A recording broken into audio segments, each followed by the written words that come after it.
this page. Here we go. Oh, the one after. Yes, the one after it. Don't think we have too much looking. You would be surprised, Jackson. Okay. So today we are going to intro word problems. Today's exercise is going to be an exercise in playing with meanings of these words and converting expressions into math. It's gonna be great. So word problems. The hardest problem that I've found. Well, the thing that students have expressed struggling with word problems is actually pulling out the language in the problem and then converting that into some form of math. Which arguably speaking is the closest thing in this course to math that you will do in the real world. Whether you're grocery shopping or gambling or you paying someone some money that you owe them, they're paying you money that they owe you. You're splitting a bill, you're tipping someone. Like being able to convert either spoken or read English into a mathematical action is the hard part. And so today we're going to spend a bunch of time doing exactly that. And there are words that while they don't always mean what I'm going to say that they mean, usually Brielle, these words mean these things.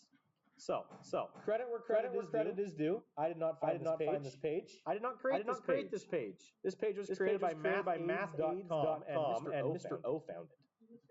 Mr. O is a science teacher. He found this. I was like, that's awesome. I'm going to use it. So credit where credit is due. Mr. O. Why? Why would you be doing something? Because last year he taught Math 9. He did. Okay, so here we go. I did prelim 9s last year, and I did not give them this page. So because I didn't have it last year. Mr. O found it and he shared it with me. Like, yeah, this is great. I'm using it this year. Here we go. So addition. Words that imply that you're adding are combined is right there. Are these. Now these don't always mean that you're adding. Joe Caron is drawing on my desks. These don't always mean you're adding. And sometimes means what we expect it to mean. Okay. And sometimes is a joining word between two actions. But often in math, when we say and, we mean addition. So things like 5 and 3. 5 and 3, the implication there is 5 and 3. I'm combining them by adding them together. 5 and 3 make 8. I mean, plus goes without saying. Plus is the gimme. Plus and total of together increased by combined adds together more than added to in all make 98% of the time imply that we are adding. Now, I'm going to give you a task today, and in a couple of those tasks doesn't mean that we are adding. And means we're joining two tasks together. But generally speaking, and means we're adding.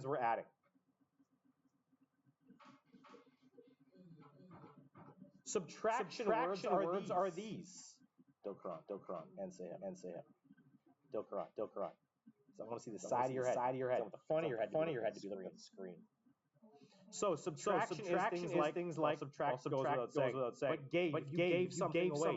You're taking away from you. Taking something away from someone else means you're subtracting from what they have. Decreasing by fewer than minus less than shared between or shared by a difference and less. All implies that you're subtracting. Your multiplying words are these. Times, well, double and triple are specific kinds of multiplying. What does it mean to double or triple? Times 2 or times 3, you betcha. It's a specific kind of doubling. It's a specific kind of multiplying.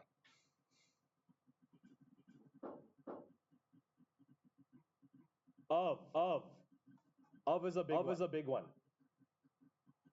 Of usually gets used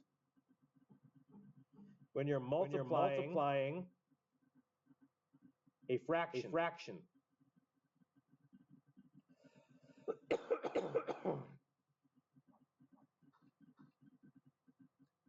But multiplying a fraction also means what? How could you also multiplying by a fraction means what other operation instead of multiplying by the fraction? You can do division. So sometimes of means multiplying a fraction. Sometimes of is actually a division word. Sometimes of means divide by a whole number.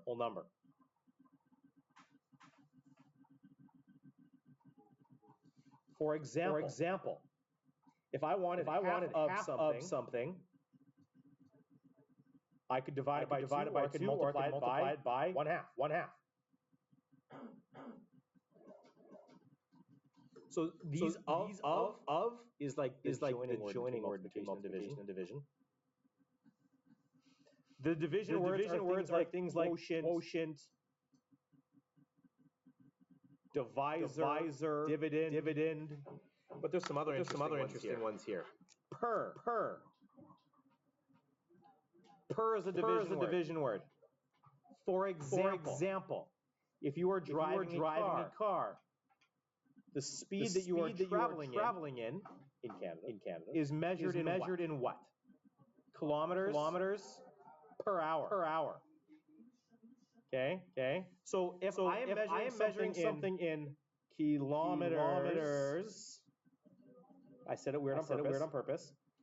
Per hour, that is this. What that means is this is a speed. I'll put speed over here. Speed is equal to kilometers per hour. We all agree with this, yes? But let's take a look at what this means. This actually is a lot built into this language. Kilometers per hour. What do we measure in kilometers? Nope. We measure speed in kilometers per hour. What do we measure in kilometers? Distance.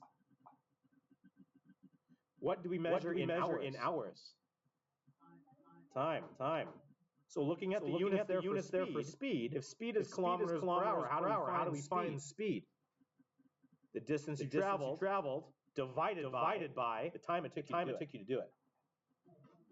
So built into the units of speed, kilometers per hour, is the way we find it.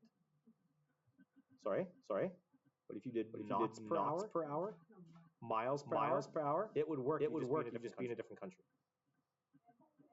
Country that shall remain nameless. You shouldn't visit for the next 4 years. You know what? Politics aside, America's a scary place all the time. Canada has always had this history of, you know how when you have a dog with a bunch of different breeds, it's a mutt. Canada, as far as the units go, we're just a big mutt. We like pounds. Nobody knows their height in centimeters or meters. We're 5'10" or 5'8", 5'6". Sometimes our mass is in kilograms. We talk in pounds. Distances are in kilometers. But you know what's even more confusing is sometimes aren't in kilometers. You go to someone out on the prairies, you say, how far away is so-and-so's house? About 2 hours. That doesn't tell you how far it is. It tells you how long it'll take you to get there. But if you go 2 hours that way, you'll hit it. So Canada is a mishmash of how we actually measure stuff, which can make things really expensive. For example, I'll give you an example. There was a company that was doing work on the Mars rover. And because multiple companies put together the rocket that built the rover, and some companies were doing their units in the metric system. So kilometers, kilograms, meters, seconds, kinds of things. And another company did all of their programming in pounds, feet, inches. And so when those things tried to communicate to each other, the two companies didn't like free convert or anything. They just said, here, this I built this, you built this. We're gonna slap it together. They launched the sucker to Mars. When this thing tried to enter Mars's atmosphere, those systems that were supposed to communicate to each other did so with the wrong numbers, and that object created a large crater in the surface of Mars. Hundreds of millions, if not billions of dollars exploded on the surface of Mars because two companies decided to use different units. No, it was Lockheed and it was Lockheed Martin and I don't know what the other company, but I know Lockheed was part of it. So they screwed that. Well, that's the point I'm trying to make. Canada uses both of them however Canada feels. Imperial and metric. Europe is metric. The Americans are imperial. We use whatever feels good to us as the moment strikes. Yeah. Okay. So that's not the point. The point here is per. Going back to where I started. Per means division. So we talked about percent already. Brielle, percent means what?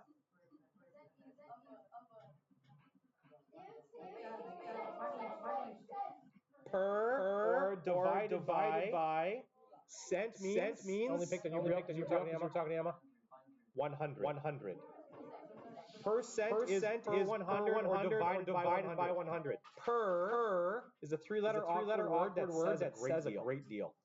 Then we've also got equals. The equals words are something like is, are, was, will, yield, sold for.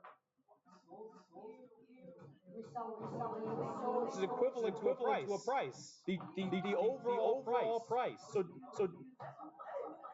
yield when you're making things. A yield is the amount you get after things have been constructed.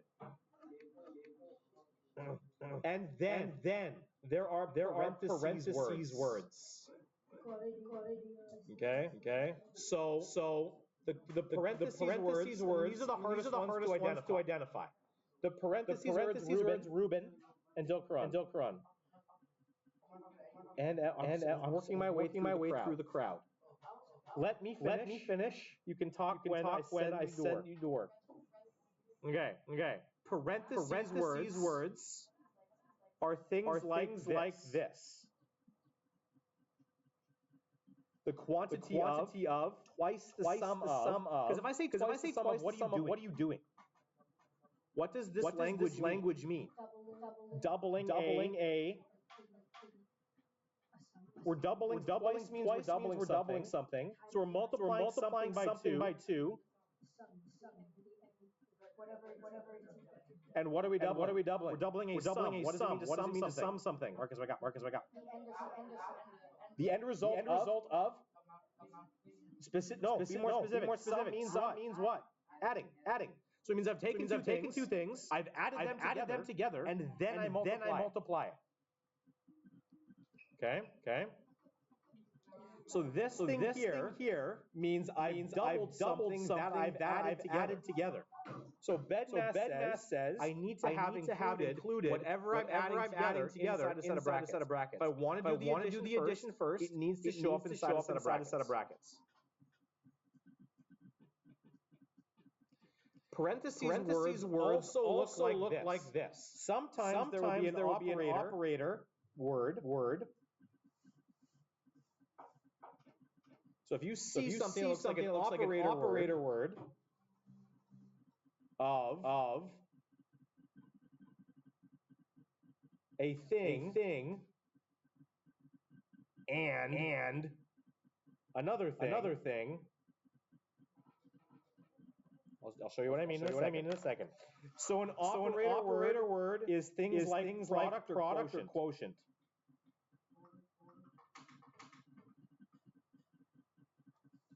Product or quotient tells you that you're either you are multiplying. If it's a quotient, you use words are all right here. Product is right there. I will. Quotient is right there. So the operator word is often a product or a quotient. If you want a product, well, it could be sum. It could be difference. These are the four operator words. Sum means you're adding. Difference means you're subtracting. Product means you're multiplying. Quotient means you're dividing. You want the sum of thing and another thing. So maybe you want the product of a sum and another number. Maybe you want the sum of a product and another number. When you've got an operator word of something, one of these two objects will almost certainly have to show up in a set of brackets. And this is the example of where and becomes a joining word. When you see a statement like this, operator word of thing A and thing B. The and doesn't mean you're adding like I said it does up here. And isn't adding. And is just a joining of two things. This is the example where and does not mean to add. It means to apply this operator, whatever it is, to these two things where one of them, perhaps both, will need a set of brackets. So I could ask you for the product of a number plus 2 and another number plus 3. If I asked you for the product of a number 2 plus 2 and a number plus 3, actually I could be even more gross. I'll do it this way. I'll write it on the board for you. If I wanted the product of a number increased by 3 and another number decreased by 5. This is the kind of example I'm talking about. I have an operator word starting with an operator word. This operator word means I'm doing product of. I'm multiplying two things. What am I multiplying? A number increased by 3. Do I know what the number is? Give it a name. Sure. X works. A number. X. What am I doing to X? I'm adding what to it? Somebody get an X plus 3 over here. And I want to make sure that I multiply X plus 3 by another decreased by 5. So I have another number here I don't know. Sure. Because. You picked very well. That works. What am I doing with Y? Taking away 5. Y minus 5. And if I want the bedness to be properly here, yep, I have number by 3 and another by 5, and I want to take the product of these two things. Product, I'm multiplying them together. So if I leave it the way this is written, am I multiplying X by Y minus 5? Why not, Krishan? Because the way this is written, bedmass multiplies 3 by what? I don't want to do that. I want to multiply all of this. Okay. So when you see a phrase like these are the hardest ones to see. Parentheses words are things like that. When you've got a operator word of something else, a thing, a number increased by 3, and another thing, a number increased by 5. You got it. Remember the operation. Nothing is done properly. Okay. So identifying these words is the example that I used talking to a student in my block A. This morning, my block A class, I had a student who was like, this is the worst. Why do I have to do this? And the example that I gave was, you're fine. I've asked you to do this a lot. We're gonna do this today. We're gonna do it. We're spend a couple days doing this kind of stuff. This is effectively what any ELL student has to do constantly. All I'm asking you to take English words, convert it to mathematical meaning, and then spit that out. And ELL students does this all the time. They take the English, they convert it to a language they understand. They think English language learning. So for example, I have Zara. Zara, she's a couple grades ahead of you guys, but she just came from Iran. She's in my block A class. She's sitting in the front row. And she's like, I take this English, I convert it to Farsi. I do the math. I go back to Farsi, and then I go back to English. And she's sitting right next to the student who's like, English is so hard. So when you like this, all you're doing is translate. You're translating from the English to the math. See, that's the hard thing. To translate. Sure, AI can do it for you. Okay? All you're doing is making an effort to translate English to a mathematical language. Believe it or not, grammar here is effectively a grammar lesson. These words mean this, and they connect this way. It's grammar. Those of you who love grammar, think of this as just math grammar.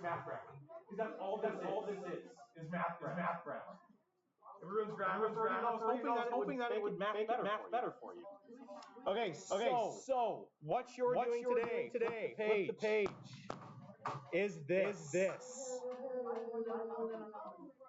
What I want you to do before you get started is for almost all of these, there's two on here that are pretty tricky. Some require that you have some outside knowledge, but for all of it, they're not all easy. I want you guys to introduce variables, which you've already demonstrated you know how to do. Introduce variables for unknowns. So for things you don't know. Like for example, I don't want you to assume things. Look at this quest, where did it go? This one right down here. Way down here, it says two numbers that add up to 14. That is the first thing my students in A block did. They're like, 7 plus 7. Yeah, but what about like half of them? What about 8 plus 6? What about 9 plus 5? What about 64 and negative 50? Like, there are infinitely many numbers or sets of numbers that will add to 14. So what is an expression for all the numbers that add up to 14? Oliver. Done. This takes into account every set of numbers that's 14. So anything you don't know, don't assume.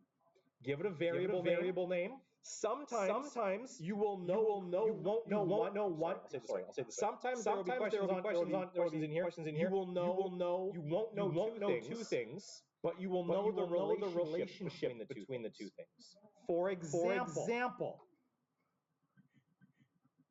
the ages of two brothers. There's two brothers. We want the ages of the two brothers if one brother is 12 years older. I don't know how either brother is. But I do know how the ages are related. So we only need one variable for this. If I call the younger brother X, what's the older brother? Nope. How are the two ages related? One is 12 years older. X plus 12. So these are the two ages. The younger one is X, the older one is X plus 12. Yes. That's all we're doing today. No, I can't give you permission to leave. Hold on. Wait till I'm done recording, and we'll have a conversation. No, you can't leave the short answer. There are a few pieces of information that you need here. For reasons that might be useful, there are 1,000 grams in a kilogram, there are 60 minutes in an hour. You say that like I didn't have to explain it to my earlier block. There are 100 centimeters in a meter. No, they didn't need the hour one. But not all of them knew that there was 1,000 grams in a kilogram. Yeah, I didn't know that either. Yeah, see, that's not a common piece of information. I thought it was. So what I'd like you to do with some collaborate on this alone, but either if you do choose to do it alone, I want you to compare to the people you're sitting with. Discuss this stuff. This page you're doing today. On your mark, set, go. We will check it before the end of the day. You may go to the wash.